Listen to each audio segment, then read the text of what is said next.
तो दोस्तों आप लोगों को आज 3 दिन से हम लोग आगाह कर रहे हैं, बता रहे हैं, सूचना दे रहे हैं आप लोगों को, बार बार बता रहे हैं कि हम लोगों का जो है कवि सम्मेलन पीटीसी लाइव 3 वर्ष पूरा हुआ है पीटीसी लाइव का, उसी के संदर्भ में जो है कवि सम्मेलन किया जा रहा है बस्ती ऑडिटोरियम में।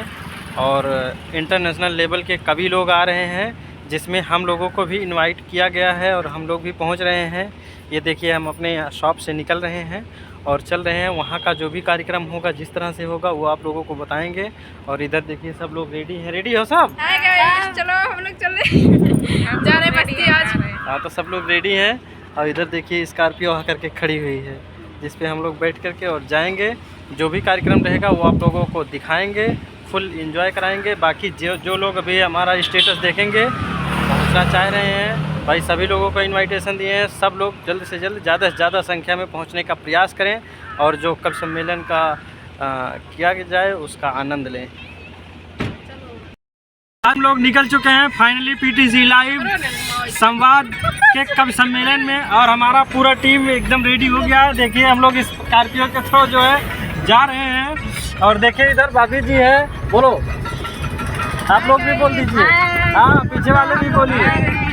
तो ज़्यादा से ज़्यादा संख्या में पहुंचने का प्रयास करें आप सभी लोग, जल्द से जल्द पहुंचे। चूँकि 5 बजे से कार्यक्रम स्टार्ट हो जाएगा, हम लोग थोड़ा सा लेट हो गए हैं लेकिन बहुत जल्द चलने का प्रयास कर रहे हैं। चलिए आप लोग आइए, फटाफट आइए दोस्तों। की तो कल का सूरज पूरा पाकिस्तान नहीं देखेगा। और आप जानते हैं अटल जी का हास्य बोध भी कमाल था। एक बात और बता रहा हूं, आपका आनंद बाहर आ जाएगा। जिस समय तैयारियां चल रही हैं, जो कलाम साहब ने जवाब दिया आपको आनंद आएगा। कलाम साहब ने कहा कि बिल्कुल सही कह रहे हैं आप, तैयारियां पूरी हैं, लेकिन ये खबर कहीं लीक तो नहीं हुई। जो अटल जी ने जवाब दिया उस पर आपका आनंद भी आएगा और तालियां भी आएंगी। अटल जी ने कहा कि कलाम साहब लीक कहां से होगी, ना तो आपकी शादी हुई ना मेरी हुई।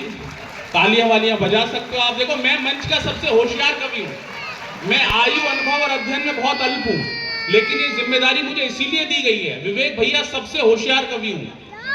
हाँ, रिजल्ट आना था पिता ने कहा, 1 सब्जेक्ट में फेल हो तो कहना जय श्री राम, 2 में फेल हो तो कहना राधे श्याम, 3 में फेल हो तो कहना ब्रह्मा विष्णु महेश। मैं रिजल्ट लेके आया, मेरे पिताजी गेट पे लट्ठ लेके तैयार। बोले क्या हुआ रिजल्ट का?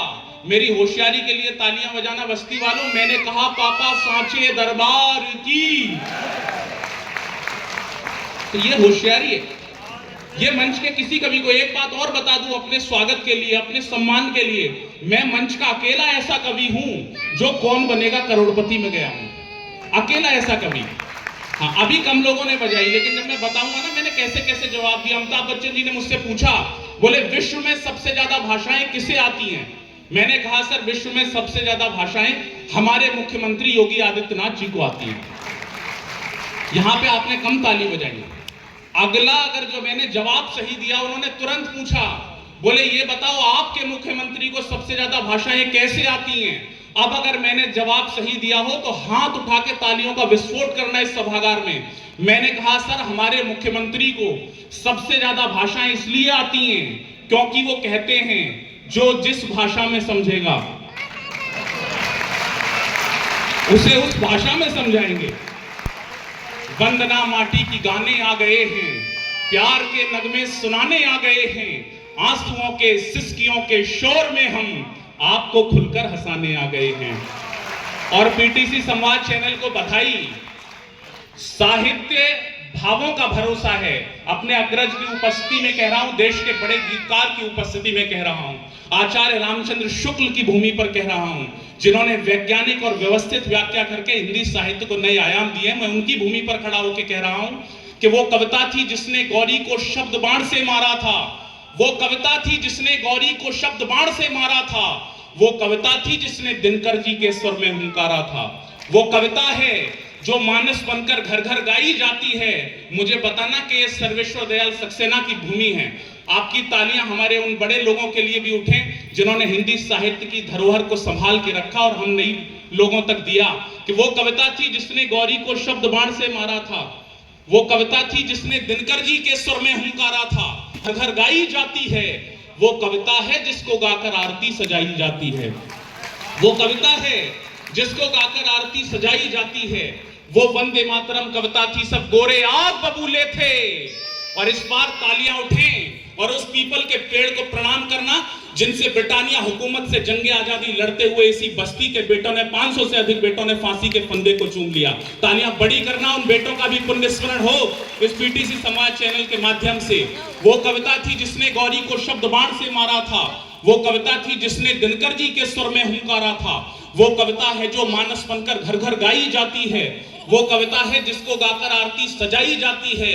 और अब तैयार करना अपने हाथ, वो वंदे मातरम कविता थी, सब गोरे आग बबूले थे, वो कविता थी। प्रेम के पर्याय बदल गए हैं तो मुझे प्रेम यहाँ से गाना पड़ता है। मेरी बहनों की उपस्थिति है कि बंजरों में भी चमन सी नमी बनाता है, बंजरों में भी चमन सी नमी बनाता है, मरथली राह को भी शबनमी बनाता है, मरथली राह को भी शबनमी बनाता है। नफरतों ने तो यहाँ सरहदें उठाई हैं, नफरतों ने तो यहाँ सरहदें उठाई हैं। प्रेम ही आदमी को आदमी बनाता है, प्रेम ही आदमी को आदमी बनाता है। हमने अभी होली मनाई, रखे हैं साजन 16 साल बचाए रखे हैं, अभी तलक फिलहाल बचाए रखे हैं, अभी तलक फिलहाल बचाए रखे हैं। होली आई है अब तो तुम आ जाओ, होली आई है अब तो पायलिया की रुंझुन हो जाओ। पहले की खबरों से पता नहीं चलता, एक बार तालियां बजाओ कि पायलिया की रुंझुन हो जाओ, पायलिया की रुंझुन हो जाओ, गीतों की मैं मनहर हो जाओ, गीतों की मैं मनहर सी धुन हो जाओ।